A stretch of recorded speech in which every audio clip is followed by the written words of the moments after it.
আল্লাহর কাছে সবচেয়ে প্রিয় ৯টি শব্দ যা আখিরাতে কাজে লাগবে। আপনি কি জানেন কিছু ছোট ছোট শব্দ আছে যা আল্লাহর কাছে এতটাই প্রিয় যে কেয়ামতের কঠিন দিনে সেগুলো আপনার মুক্তির কারণ হতে পারে? দুনিয়াতে হয়তো আমরা অসংখ্য কথা বলি, কিন্তু এই কয়েকটি বিশেষ শব্দ শুধু জবানকেই পবিত্র করে না, বরং আখিরাতে আপনার পাশে দাঁড়াবে ঢালের মতো।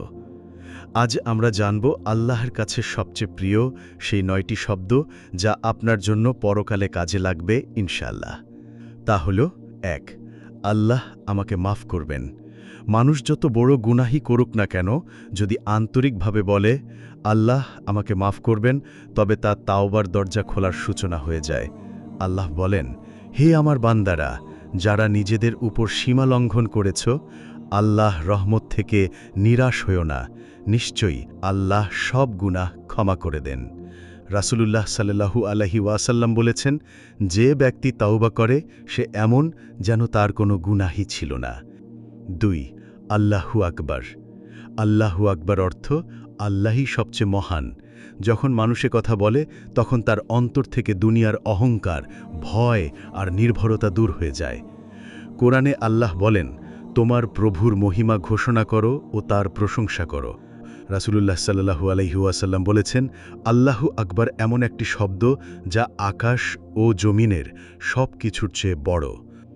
৩, আস্তাগফিরুল্লাহ। আস্তাগফিরুল্লাহ অর্থ, হে আল্লাহ আমাকে ক্ষমা করো।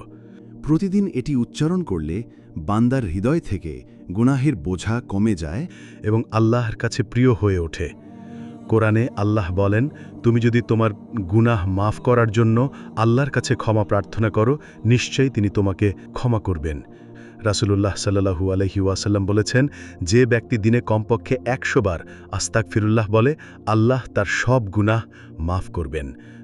৪, লা ইলাহা ইল্লাল্লাহ। লা ইলাহা ইল্লাল্লাহ অর্থ আল্লাহ ছাড়া আর কোনো উপাস্য নেই। এটি হলো মুসলিমের মূল ঈমানের সাক্ষ্য। কোরআনে আল্লাহ বলেন, যে ব্যক্তি লা ইলাহা ইল্লাল্লাহ বলে এবং ঈমান আনে, তার জন্য জান্নাত প্রস্তুত করা হয়েছে।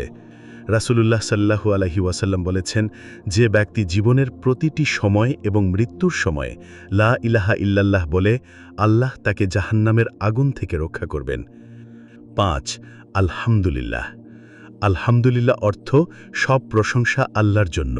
যখন আমরা আলহামদুলিল্লাহ উচ্চারণ করি তখন হৃদয়ে কৃতজ্ঞতা ও শান্তিতে ভরে ওঠে।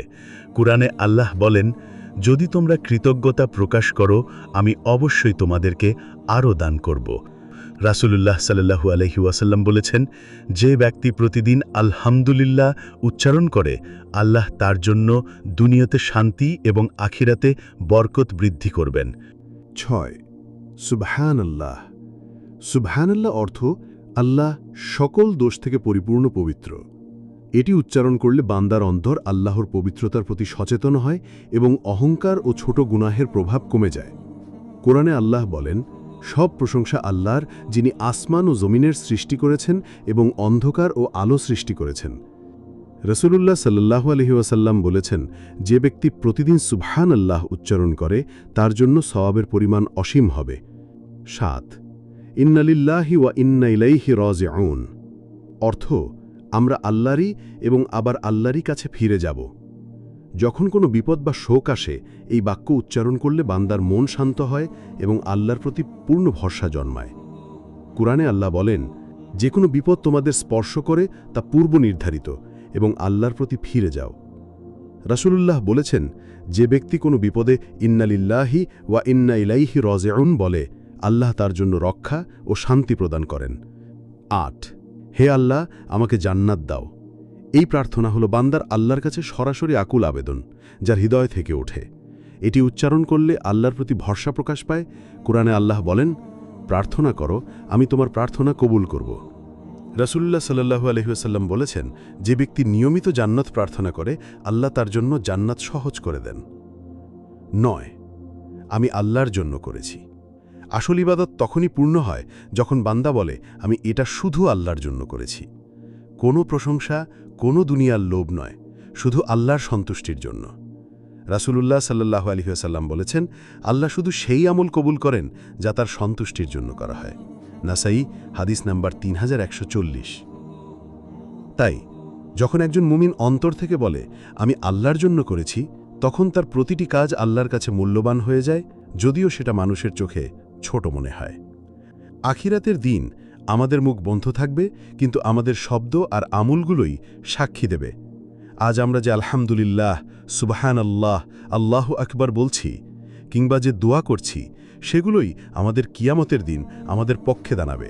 তাই আসুন প্রতিদিন এই প্রিয় শব্দগুলোকে জীবনের অংশ করি, কারণ হয়তো একটি আস্তাগফিরুল্লাহ কিংবা একটি আন্তরিক দোয়াই আখিরাতে আমাদের মুক্তির কারণ হয়ে যাবে ইনশাআল্লাহ। এরকম ভিডিও পেতে এই চ্যানেলটি সাবস্ক্রাইব করে রাখুন।